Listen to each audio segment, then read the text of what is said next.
tough day, and I knew it was just going to be about willpower and mental. And yeah, it really came down to the last few points, but overall, I'm just really happy with the fight that I managed today. It wasn't pretty, but it got the job done, and that's all that matters. Aryna Sabalenka had a full-on meltdown after losing to Coco Gauff at the French Open, and honestly, it was unintentionally hilarious. Her press conference was something else entirely. Instead of congratulating Coco, Sabalenka went on a long rant about the wind, lucky shots, and pretty much everything except her own level of play. The excuses were all over the place. Her pride clearly took a hit, and of course, the internet had a field day with it. Pride almost in seeing when you see an opponent who is kind of getting frustrated or struggling with the conditions, does that kind of give you a little bit of a lift? Yeah, I mean, I wouldn't say it doesn't give me much of a lift, just because it wasn't great. So yeah, obviously when you see your opponent frustrated in any circumstance, if it's tough or not, obviously it does uplift you just because you know that they're frustrated. But like today, it wasn't anything that I was paying attention to too much, just because I feel like she's the type of player that lets that frustration out and then can play some great tennis. So I was just not really focused on her this much and more so focused on me. Tell me what you think in the comments. Do you feel Sabalenka had a right to be frustrated, or does she seriously need a reality check about what losing with grace looks like? Now, here's the setup. Coco Gauff just won the French Open, her second Grand Slam title at only 21 years old. She battled through tough conditions, came back after dropping the first set, and showed the kind of mental strength that separates true champions from everyone else. It was an incredible performance. But instead of celebrating Coco's victory, everyone is talking about Aryna Sabalenka's post-match press conference, because it was honestly one of the wildest things I've ever watched. I don't know, I think if Iga would win me another day, I think she would go out today and she would get the win. It just, like, yeah. I mean, I don't agree with that. I'm here sitting here. And last time I played, no, like to Iga or anything, but I played her and I won in straight sets. So, but yeah, I think regardless of who I played, I think I had a good shot to win, and I definitely had that belief. And if you ask me, like, honestly speaking to you guys, who I wanted to play, it was Iga, just because I felt Aryna was playing so good, and she was. So, but also Iga is a tough opponent too. So honestly, neither of them would have been a better shot, but it played out how it played out, and yeah, that's why I'm here today. Here's the part that really stood out. Sabalenka said, and I quote, "She won the match not because she played incredible, just because I made all of those mistakes." Let that sink in. She didn't give Coco a shred of credit, not even a simple acknowledgement that Coco earned the win. Instead, everything was about Sabalenka's errors and how the wind betrayed her. She made it sound like the entire universe was laughing at her expense. Then she said Coco was basically just putting one more ball on the other side, as if consistency, defense, and steady pressure aren't fundamental parts of tennis. As if forcing your opponent into mistakes isn't literally part of the game. She acted like Coco stumbled into a Grand Slam trophy through pure luck, which is not only rude, but completely disconnected from reality. And then came another gem. Sabalenka said this was yet another Grand Slam final against Coco, where she played terribly, almost suggesting she keeps gifting Coco these wins. Because apparently losing 2 Grand Slam finals to the same person isn't a sign of Coco being better in those moments. It's just Sabalenka deciding to play badly. The mental gymnastics here could qualify for the Olympics. You are very hard on yourself, but do you think there was a momentum shift in the first set? Because you started the match really well. You led 4-1. What happened at 4-1? Do you think that Coco got better or the conditions got tougher?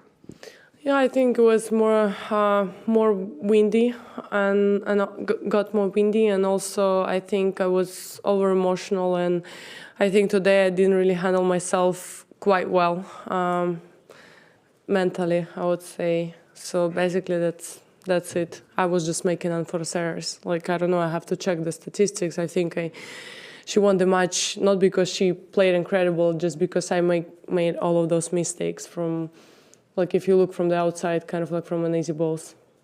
Here's the part that really stood out. Sabalenka said, and I quote, "She won the match not because she played incredible, just because I made all of those mistakes." Let that sink in. She didn't give Coco a shred of credit. Not even a simple acknowledgement that Coco earned the win. Instead, everything was about Sabalenka's errors and how the wind betrayed her. She made it sound like the entire universe was laughing at her expense.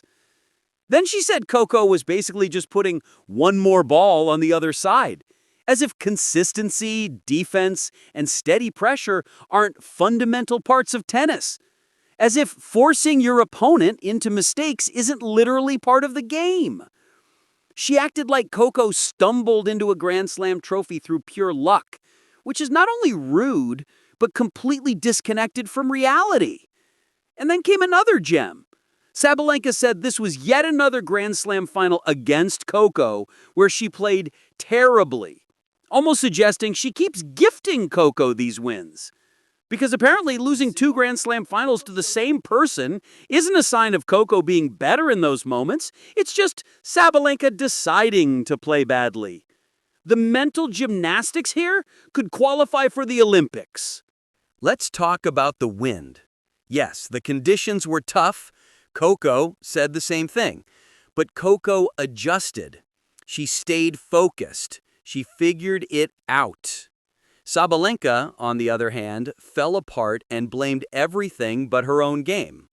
Both players had the same wind. Both were on the same court. Only one handled it like a champion. Her comment about Coco hitting balls off the frame and them still landing in was another example of misunderstanding actual skill. That's not luck. That's experience, instinct, and muscle memory.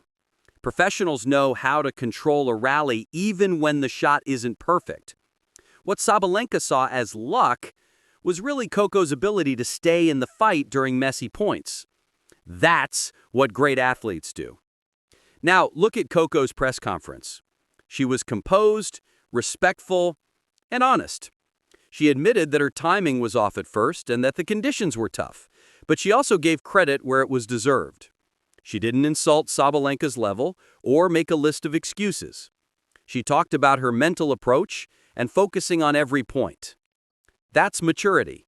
That's class. Naturally, the internet roasted Sabalenka for all of this. Clips, memes, commentary, people were everywhere calling out how ridiculous her excuses sounded. One tennis analyst reminded everyone that the pressure at this level is enormous, which is true. But every player at that level deals with the same pressure.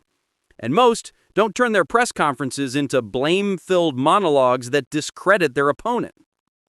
The analyst said it would have been far more understandable if Sabalenka had shown some vulnerability, talked about her mindset, admitted she felt overwhelmed, or acknowledged the emotional side of competing. That would have made her relatable. Instead, she dodged responsibility completely. And that's why people aren't sympathetic. This isn't even the first time. After a previous Grand Slam final loss to Coco, she also said she didn't play well and Coco didn't really beat her. At some point, if you keep losing to the same player in the biggest moments, maybe the conditions aren't the problem. Maybe the problem is that they're just better than you when it counts. Then there's the comment about Iga Świątek. Sabalenka said that if Iga had beaten her in the semifinal, she would have won the final, basically implying Coco only beat her because it was Sabalenka in the final. When Coco heard that, her response was perfect. She disagreed completely and pointed out that she actually beat Iga in straight sets the last time they played. She also said that based on recent form, Sabalenka was the tougher matchup. Coco shut that narrative down instantly. Here's the truth Sabalenka refuses to face. Coco Gauff is in her head. Deeply.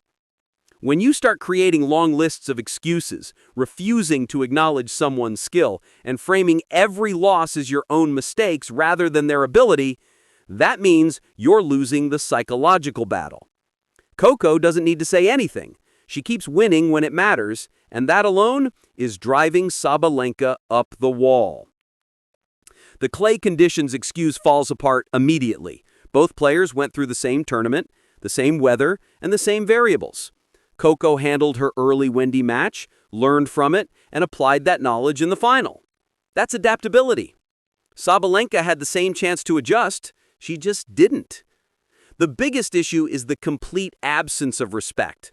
Not once did Sabalenka congratulate Coco. Not once did she acknowledge Coco's comeback after losing the first set. Not once did she mention the pressure of a Grand Slam final and what it takes to deliver under those conditions. Coco did all of that. Sabalenka didn't. And then she blamed the universe. Ironically, Sabalenka's meltdown makes Coco look even better. Every excuse just highlights how much Coco has gotten into her head. Real competitors don't make excuses for things both players experienced. They don't act like they're entitled to win. They show respect and promise to come back stronger. Sabalenka didn't do any of that. Then there's the entitlement. Sabalenka behaved like the title was supposed to be hers, as if the universe stole it from her through random luck. That is not how sports work. Nothing is guaranteed. You earn everything on the court. Saying this was the worst final she ever played raises another question. Whose responsibility is that? Who controls your performance? Certainly not the wind. Coco adapted better, made adjustments, and stayed mentally strong. That made Sabalenka uncomfortable, and she couldn't handle it. That's not Coco's fault. Another frustrating part is how all of this shifts the attention away from Coco's accomplishment. Instead of celebrating her incredible comeback and her second Grand Slam title at 21, the headlines ended up focusing on Sabalenka's meltdown. That's selfish. Once the match is over, the spotlight belongs to the winner. Sabalenka tried to hijack that moment with excuses and complaints. Most of the tennis community sided with Coco, and it's obvious why. People respect athletes who win and lose with dignity. Coco has always shown that. Sabalenka didn't, at least not this time, and people won't forget it. What makes this even funnier is that Sabalenka keeps saying she needs to learn the lesson, but she clearly hasn't. She says she can't keep playing terrible tennis and